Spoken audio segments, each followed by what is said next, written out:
hello నమస్తే welcome to Vikram TV నేను మీ శాన్వి ఈ వరదలకు మానవ తప్పిదమే కారణమని వైసీపీ చీఫ్ వైఎస్ జగన్ అన్నారు గతంలో కూడా వరదలు వచ్చాయని అయితే ప్రాణ నష్టం జరగలేదన్నారు ఆగస్టు 28వ తేదీన వాతావరణ శాఖ అలర్ట్ వచ్చిందని కానీ ప్రభుత్వం అందుకు సిద్ధం కాలేదని అన్నారు భారీ వర్షాలు పడతాయని ముందే హెచ్చరికలు వచ్చినా ప్రభుత్వం పట్టించుకోలేదన్నారు మాజీ ముఖ్యమంత్రి ప్రతిపక్ష నాయకుడి హోదా లేకున్నా ఏపీ అసెంబ్లీలో ఉన్న ఏకైక ప్రతిపక్ష పార్టీకి నాయకుడిగా ఉన్న జగన్మోహన్ రెడ్డి ఎక్కడ ఉన్నారో ఏం చేస్తున్నారో కానీ ఏపీ ప్రజలు ముఖ్యంగా గుంటూరు విజయవాడ వాసులు వానలు వరదలతో ఇబ్బందులు పడుతున్నా అవేవి పట్టించుకోవడం లేదు జనం బాధల పట్ల ప్రభుత్వానికన్నా ముందు స్పందించాల్సిన బాధ్యత ఉన్నా అవేవి జగన్ కు పట్టవని మరోసారి నిరూపితమైంది భారీ వర్షాలు వరదలతో విజయవాడ గజగజ వణికిపోయింది సీఎం చంద్రబాబుతో సహా అధికారులంతా తెల్లవారుజామున వరకు వరద సహాయక చర్యల్లోనే ఉన్నారు ప్రాణ నష్టం కలగకుండా చర్యలు తీసుకుంటూనే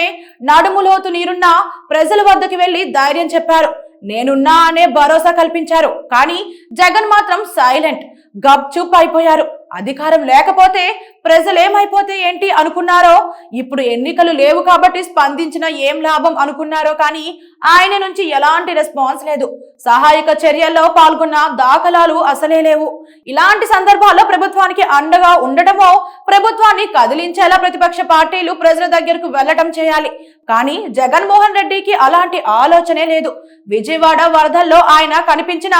సహాయక చర్యల్లో పాల్గొన్న సీన్లే కనబడలేదు పైగా జగన్ తన లండన్ టూర్ కు రెడీ కావటమే అందరినీ ఆశ్చర్యపరుస్తోంది